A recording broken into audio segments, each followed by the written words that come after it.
Is it true that the clone of Starkiller was superior to the original Galen Marek? And if it is true, how did Darth Vader achieve this? Greetings again, students of the Force, and welcome to the Archives. Galen Marek is likely one of the strongest Force wielders to ever grace the lore. He was already born with unheard of potential, and taught to use it with no restriction. This allowed Galen to progress to the point of actually facing down Sidious, and requiring the Emperor to put real effort into defeating an opponent, something he hadn't done in nearly 2 decades. And even after Galen's death, his clone, which was referred to as Subject 113, would succeed him as an even more powerful version. According to what we know of the Starkiller clone, he was said to be stronger, more lethal, and even greater than the original. But in today's holocron, we felt like we should challenge that claim, put the claims about 1138 under some scrutiny. So join us as we talk about Galen versus his clone, Starkiller, and which of the two was actually stronger. Also, for the sake of clarity, we will be referring to the original as Galen Marek and his clone as Starkiller.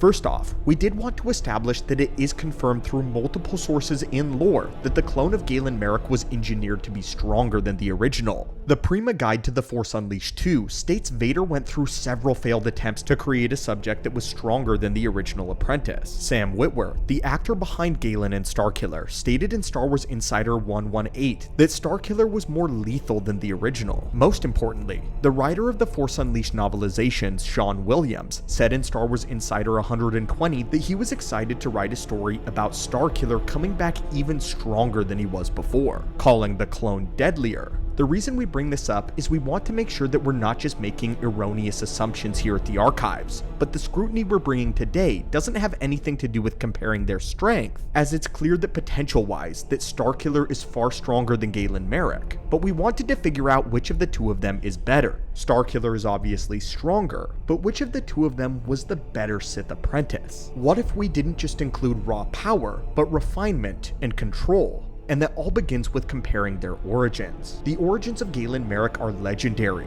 Born of 2 Jedi Knights that survived Order 66, Galen already had an insane amount of raw potential. It was rare for 2 trained Force sensitives to have a child, and when it did occur, the result was almost guaranteed to be an extraordinarily powerful subject. Galen happened to be born with such potential that as a toddler, when Darth Vader first sensed his presence, he assumed him to be a Jedi Master before laying eyes on the boy.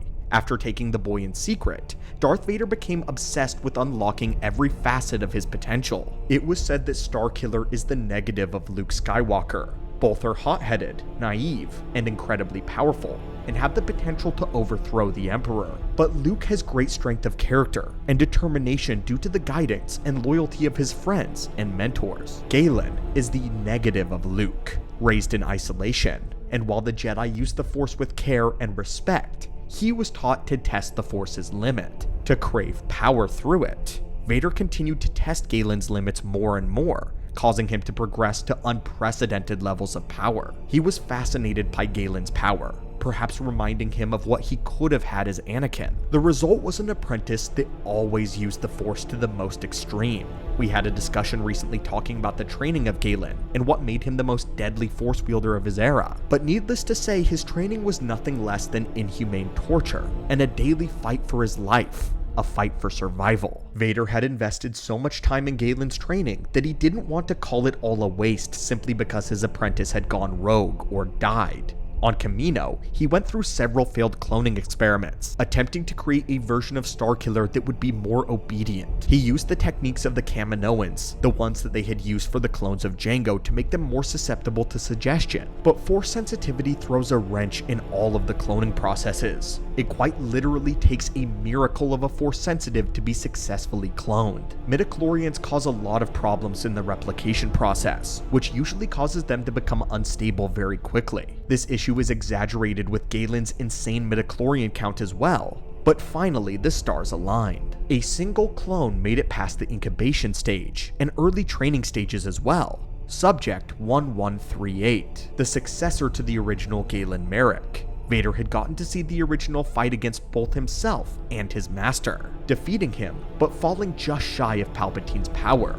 That had been the ultimate test of Galen's purpose, but Galen had failed. With this in mind, Vader ensured that the clone of Galen was not only more obedient, but stronger as well. the result of all of Galen's memories, skills, put into a new vessel that could handle more power. After being released from the cloning tank, Vader would train Starkiller harder than before, teaching him techniques that not even Galen Marek knew. In Star Wars Insider it says this: in The Force Unleashed 2, Starkiller is once again the pawn of Darth Vader, but instead of training him to be a ruthless assassin, Vader is attempting to clone his former apprentice to create the ultimate Sith warrior. This suggests that unlike the original, who had been a mere force-powered assassin, Vader decided to give the clone a full Sith education. For fans of the lore, they will know that this is huge. Starkiller was trained as an actual apprentice in line with the Sith rule of 2. Starkiller knew true secrets of the dark side. And beyond this, Vader decided to cover his bases this time, training an apprentice to defeat any opponent,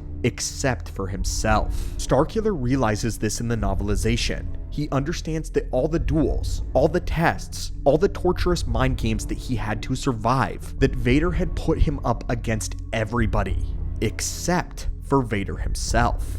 Vader had learned before, but what's crazy is Starkiller overcame this and defeated Vader, doing what Vader believed to be impossible, defeating his master through sheer grit and power. In the realm of the Force, Galen Marek excelled at everything, but Starkiller could do it all better. If we were to get into all of Galen's telekinetic feats in comparison to Starkiller's, we would be here all day long, so we'll do them together. We all remember that Galen was able to bring down an entire Star Destroyer when he used his power at maximum output. Similarly, we saw the devastation that the clone wrought on Cato Nemoidia during the Force Unleashed 2 comic. Here, Boba Fett arrived after Starkiller, and he saw the result of the clone's power, which was a gigantic hole having been ripped right out of the very top of the ring of Nemoidia. This shocked Boba to his core. The hole was easily the size of several city blocks, and was estimated to be the size of a Star Destroyer. But of course, the power difference here is that Galen moved the Star Destroyer down to the ground, whereas Starkiller punched a Star Destroyer-sized hole into a city. However, if we measured the two Starkiller's strength on size of the objects that they could manipulate, then the comparison would be unclear. To get the most accurate depiction of their potency and refinement, we want to look at how they approach combat with equally powerful individuals. For Galen, we can choose from a few, the first of which was when he was able to telekinetically stalemate and repel Vader. In the Force Unleashed novelization, we learned this: one black glove clenched, and for a moment the apprentice's throat closed tight. He beat back the telekinetic attack with one of his own, shoving his master in the chest with the force of a small explosion, throwing Vader backwards across the room. This is a great metric for determining Galen's power. He's actually gone toe-to-toe with one of the most powerful individuals in the galaxy.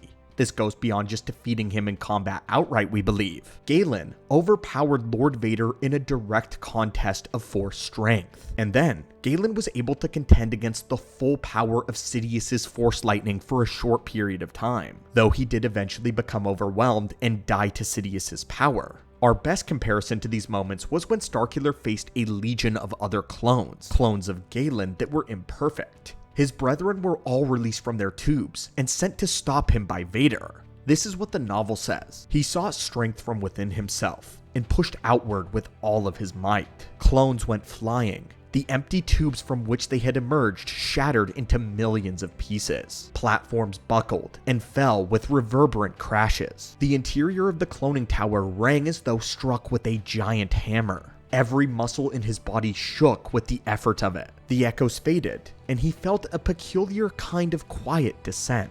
The air was misted red, and every surface was slick with blood. He tasted it on his tongue and smelled it in his nose.